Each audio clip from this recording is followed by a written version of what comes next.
You could motivate, inspire hundreds of millions of people around the world. You were giving every ounce of your soul. I got Nelson Mandela, Mother Teresa, and Bill Clinton. I could take any training program we have, cut the training time in half, and increase the competency. When did you know you had this gift? He was a very kind of right-wing, straight-laced guy that taught speech. And I get in a speech class and I screwed around. I was pretty humorous. And so I would take over the class to some extent. And so after class, Mr. Cops, Mr. Robbins, you need to stay. I need to speak to you. And I was like, oh shit, I'm busted. And I sat down and it wasn't what I expected. He goes, you know why I've asked you to sit down here with me today after class? And I started to say what I did. He goes, no. He said, it's unbelievable what you do. I've never seen anybody stand up and capture every kid in this room's attention when he speaks. And the reason I took over the class is there was a senior song leader, cheerleader, Nancy Coleman, who I was totally in love with. And I was like flabbergasted. I didn't have any reference for that whatsoever. And he said, I think you have a gift. And he said, I know more about your story than you probably think I do. He knew about my mom and things like that. And he goes, I think I found a speech that embodies who you are. And it was called The Will to Win. And it was all about, the only way I made it to that point in my life was pure will. And he goes, I want you to read this, memorize this, and compete in persuasive oratory. And I was like, I'm not, you have to be a junior to do it. He goes, I don't care. I'm going to get you in. And so I read this speech. I was very emotional reading it. It was so tapped into my own story. And I got up and I took first place and another first place, another first place. And I won about 80% of the time as I win these competitions over the year.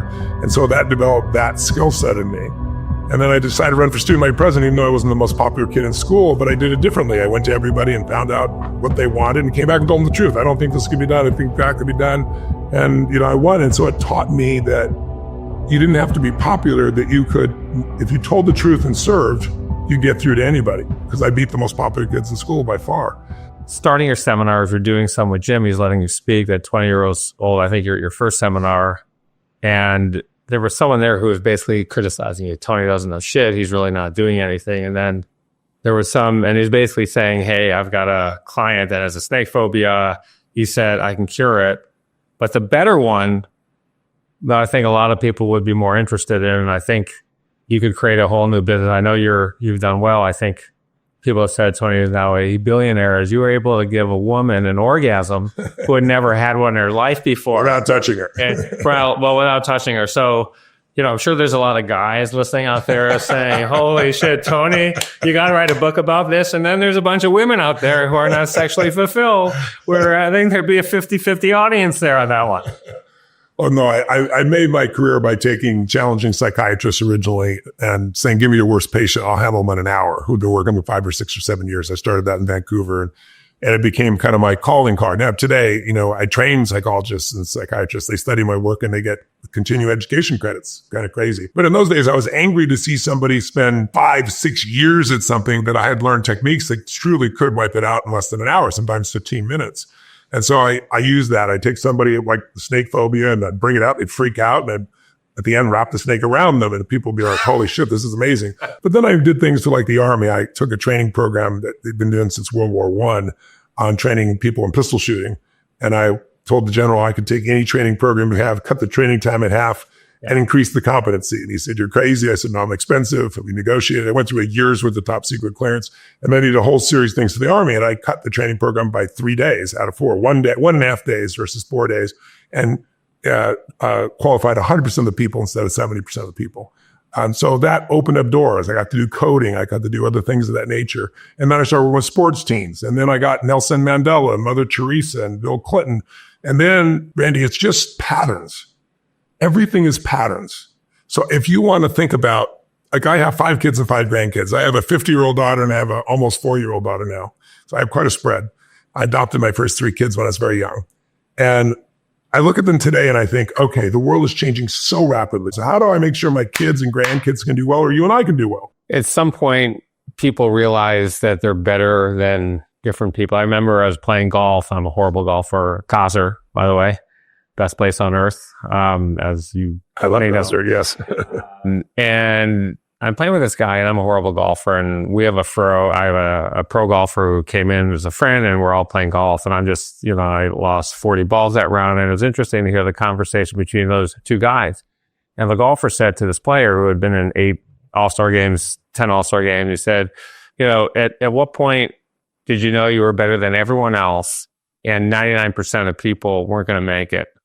So when did you know that you had this incredibly special gift that you could motivate, inspire hundreds of millions of people around the world, which you have? I mean, put up on my social media, I'm doing Tony Robbins, this is my dream podcast. And thank you.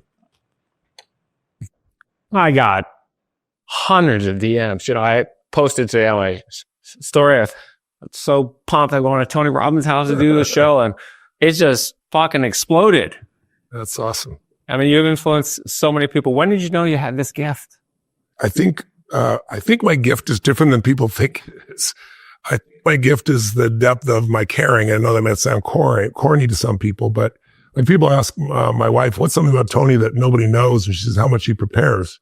Because, I could get up and do a 4-day seminar for 12 hours a day, without thinking at this stage.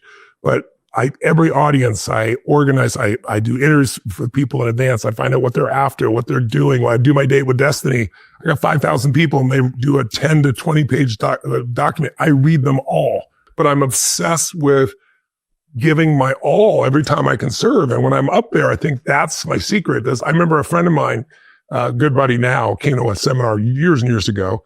And he was like, what is this bullshit? It's positive thing, crap, this guy up there. In those days, it was the 80s. You wear a suit and tie while you're at a seminar, and it's, I'm by the fire. It's 110 degrees, sweating.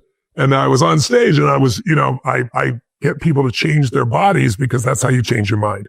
Just try to change your mind. It doesn't do shit. You got to change the physiology first. So I changed their bodies, and part of what we do is we have people extend up and rise up and jump and all these different things. He was with a guy that was an NFL Pro Bowler, and the other guy he came with was a billionaire. It's like, I'm a billionaire. I'm going to do this jumping shit. And the guy's, and he goes, 15 minutes later, we're all jumping because he said, we watched the sweat go from here all the way down to the end of your tie. And it was obvious, like you were giving every ounce of your soul. So if you could do that crap, I could jump, right? And so I think I'm able to reach people because you can't fake that for 4 days, 12, 13 hours a day, and they know they don't have to do it. Right? They can feel it. So people open when you're there to truly serve them, not serve yourself. And I think that's my biggest one. The second thing is I'm obsessed with strategies about how to get results faster, and they work because they're the best. They're not the best because I created them. I've modeled the best combinations. So when did I know that? I don't know.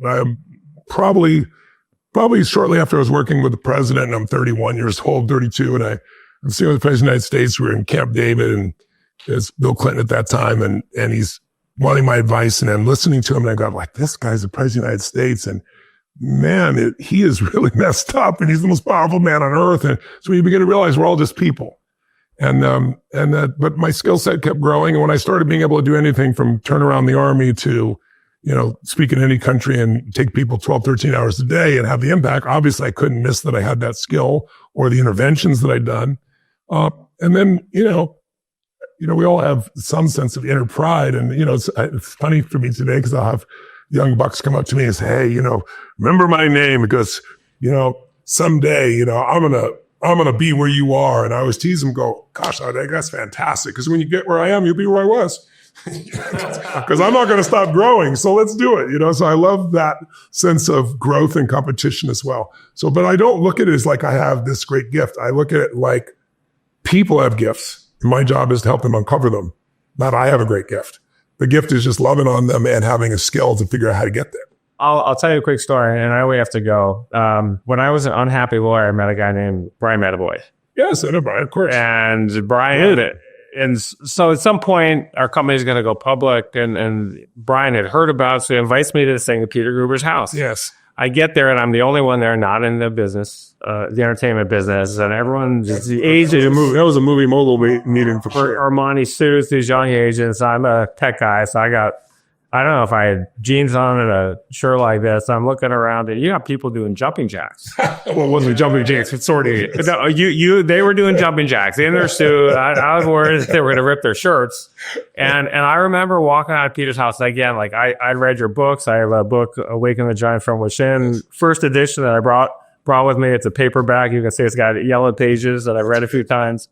And I honestly walked out again, like, you had motivated me already. I'd read your first book. Yes. And here it was. And so that was the only one I had been to. But I remember walking out of Peter's mansion, and I remember thinking, God, this house up off its foundation and 29 square foot house on my pinky finger.